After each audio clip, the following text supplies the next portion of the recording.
Welcome back to Simple Truth. We're in the story of Joseph. We're in Genesis. We've been in Genesis and in the story of Joseph for a very long time. As we read this, we're trying to find some practical application, right? Some simple truths out of this whole deal. So I want to go back, review for a second, read a whole chunk. Yes, I can read, and yes, I can read a whole section. Whether or not we actually get through it and I don't get stuck, that's the question. So in verse 41:14 says this: Then Pharaoh sent and called Joseph. They quickly brought him out of the pit. And when he had shaved himself and changed his clothes, he came in before Pharaoh. Pharaoh said to Joseph, I had a dream. There's no one who can interpret it. I have heard it said of you that when you hear a dream, you can interpret it. Joseph answered Pharaoh, It's not in me. God will give Pharaoh a favorable answer.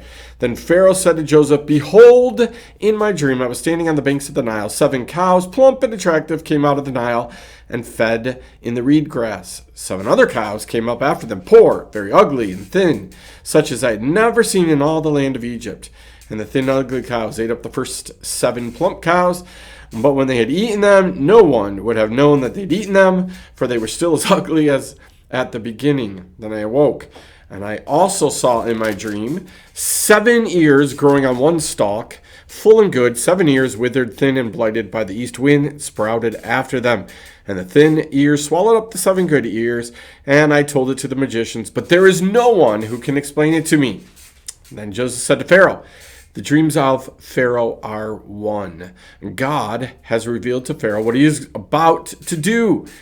The 7 good cows and 7 years are the 7 good ears, and the 7 years, the dreams are one. The 7 lean and ugly cows that came up after them are 7 years, and 7 empty ears blighted by the east wind are also 7 years of famine. It is as I told Pharaoh. God has shown to Pharaoh what he is about to do. There will come 7 years of great plenty throughout all the land of Egypt, but after that there will arise 7 years of famine, and all the plenty will be forgotten in the land of Egypt. The famine will consume the land, and the plenty will be unknown in the land by reason of the famine that will follow, for it will be very severe. And the doubling of Pharaoh's dream means that the thing is fixed by God. God will shortly bring it about. I want to stop there because I'm going to get stuck on that last verse, right? But let's review for a second. Right, Pharaoh has this dream. It's this dream that he has, that God gives him, right, that is about the future. But what that dream really does is kick off the beginning of the fulfillment of Joseph's promise from God. Joseph was given a dream that people were going to bow down, right, to him. He has been awaiting that dream's fulfillment for years and years and years and years and years as he goes through the process of God building him up, lifting him up, training him, and all the things. Better phrased as a waiting period, right? God has asked Joseph to wait and prep himself and get ready for that which he was called to do. Now, we come up with great Christianese. We talk about how, he worked on his character, he worked on his fruit of the Spirit, he worked on all kinds of things during this time, right? And that's true because we're supposed to work on that on a day-by-day basis, right? But what God was doing was waiting for the specific time. He's waiting to put this all in to play. You see, somehow the plans that God had for Egypt were also the plans that God had for Joseph, and he's waiting for it all to happen. Do you know that that's how God still works? And do you know that God's plans for your community, for your church, for your home, for your business, for all of those plans, do you know that God's plan for you, right, also involves them? That God's plan for them, for your community, may involve lifting up you. The two are intertwined. And so it's really hard because you and I, we look at things based on ourselves. We look on what we want. And God says, listen, I'm going to lift you up, right? But I'm going to do it in such a way that it benefits the community, that it benefits your family, that it benefits your church. These things are going to be tied together. And it's important for us to understand that. I don't live on an island. I wish I did.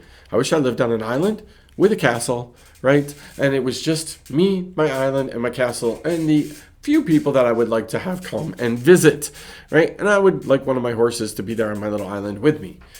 But I don't live like that. And even if I did live like that, do you know what God has the ability to do? Make my island interact with your island in ways that like would make it so that we have to.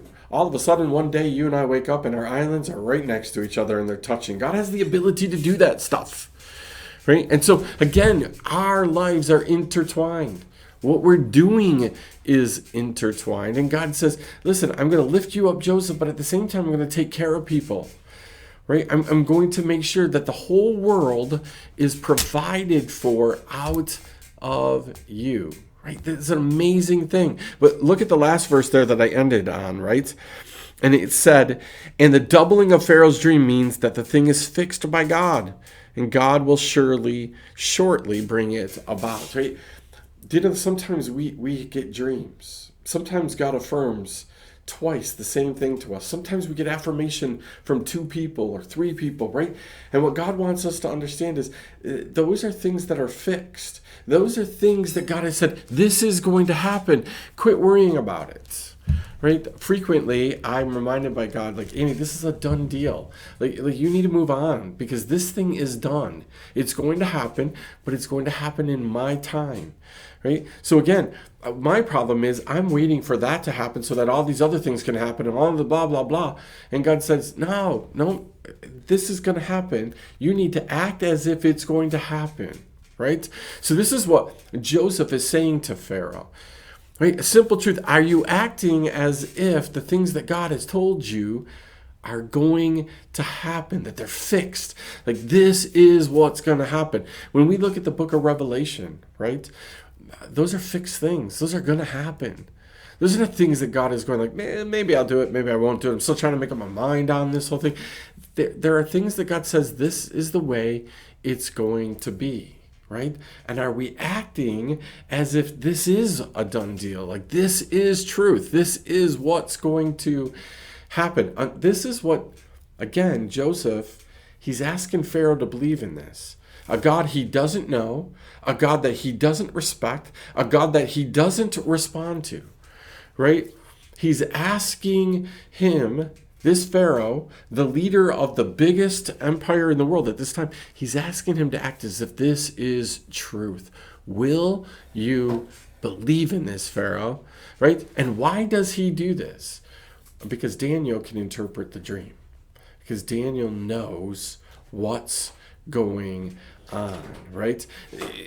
All of a sudden that creates some credibility within Joseph, right? Within what Joseph, who Joseph is about, right? Because again, look at the next sentence, right?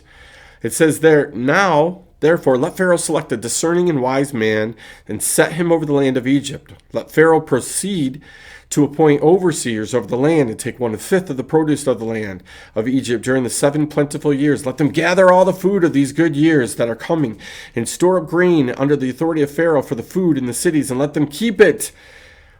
That food shall be a reserve for the land against the 7 years of famine that are to occur in the land of Egypt, so that the land may not perish through the famine.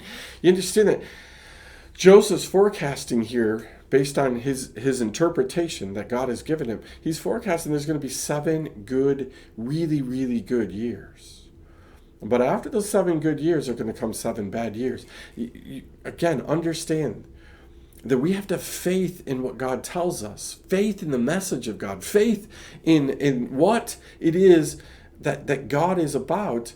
Because if you are going through and you're in year 1, 2, 3, 4, 5, 6, and everything's going along great, do you think maybe there would be this desire, this tendency to say, hey, maybe these 7 bad years aren't coming, right? Maybe look at what's going around us. These bad things aren't going to happen. Let me finish with this.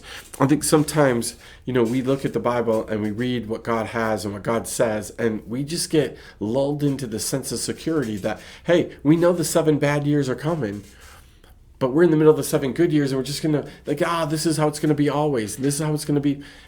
That's not necessarily the truth, right? Notice what Joseph says to Pharaoh. Select a wise, discerning man, right? The key to us understanding, the key to us being a part of God's plan, the key to us being able to be used by God is that we are training ourselves up to be wise and discerning, right? That we're knowing what God is about, that we read our Bible, we understand these things, and we're trying really hard to be somebody that God would use. So my simple truth to you would be this: are you training up to be a wise and discerning person? Someone whom God could trust, right? 7 good years and 7 bad years for the benefit of everybody else. Could he entrust his plan for them to you? We'll see you again next time. Simple truth as we continue on with the story of Joseph.